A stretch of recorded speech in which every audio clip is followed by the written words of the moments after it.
From the beginning, actually just the line. 1, 2, 3.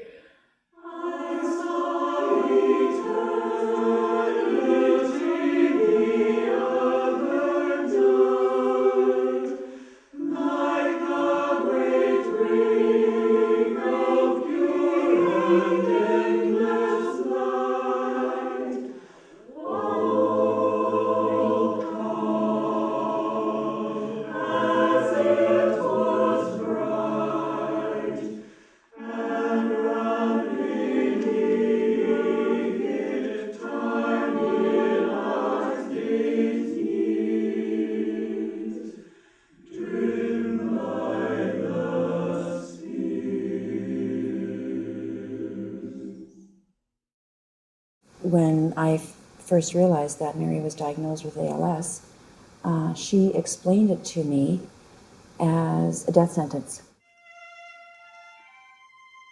It's basically a motor neuron disease where the motor neurons gradually die over the course of probably 3 years on the average.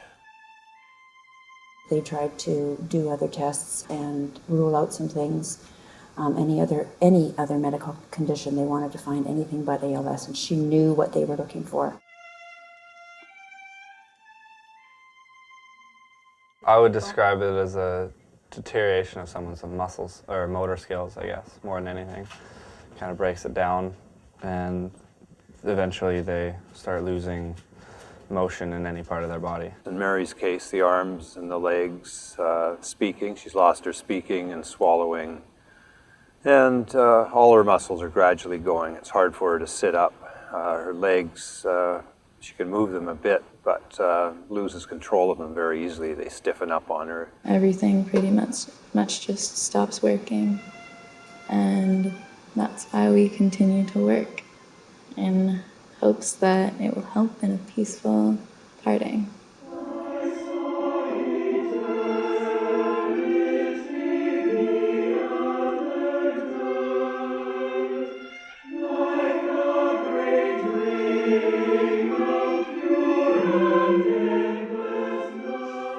My dearest Mary, I think of you so often during my days and keep sending you love and light.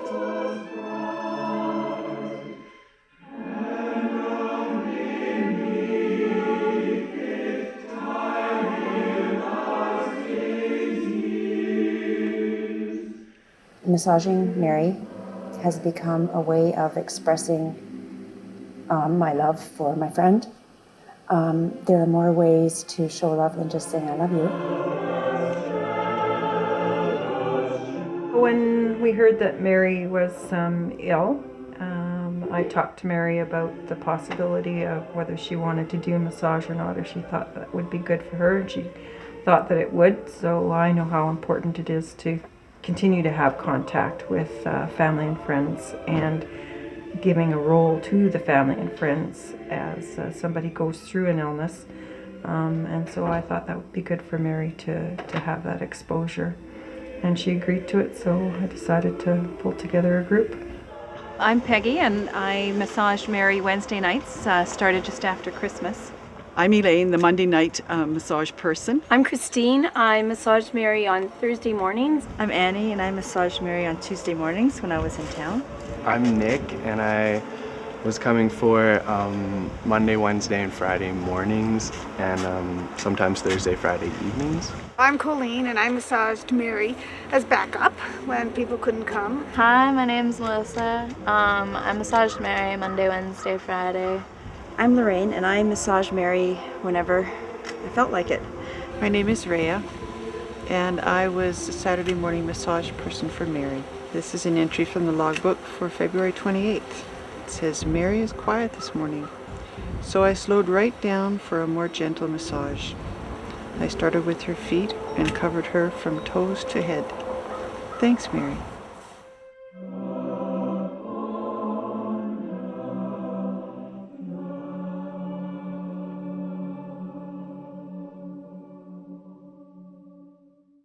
So this is Mary, the director, and Lou and I are simply getting Mary is a teacher, as you can Okay. tell. See, that's her computer, runs with a foot pedal or a hand pedal, but she uses it as a foot pedal. Every time she picks a letter, some words come up here, so she can eventually pick one of these words. Can I ask you a question? Is that okay? Okay. Okay. So, if you had one word to describe the importance of getting massages, what would it be? I like your touch. I remember the first time that she asked me to massage her, she said, can you, and this was before I had any instruction from anybody professional or otherwise, she said, can you massage my arms for me? And it was just forearms at that point that she directed me to. So not knowing at all what to do, I thought, oh, okay. So I did something, whatever came to my mind just to do. And she said that she liked it. And she said to me, can you keep massaging my arms even when I'm not able to tell you that I want my arms massaged? I said, okay. So I do. She's happy to teach people about the illness that she's got and how it is, how it can be handled best, how she can be supported while she deals with the illness she's got.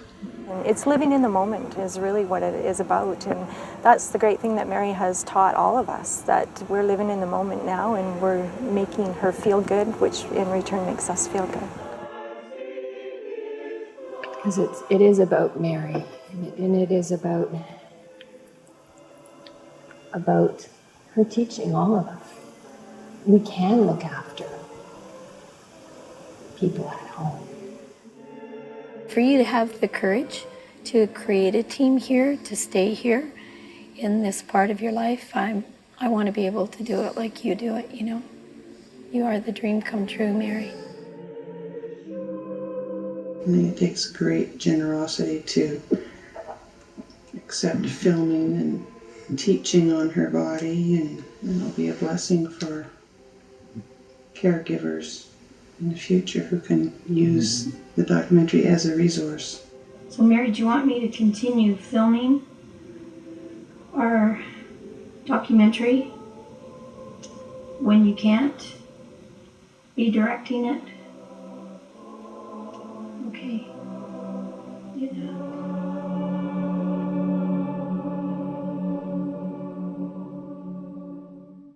In a case where somebody is terminally ill, it's not completely hopeless. You're not completely helpless, and you can do a lot just by simply giving a back rub or doing those sorts of things like touch, massage their hand, anything.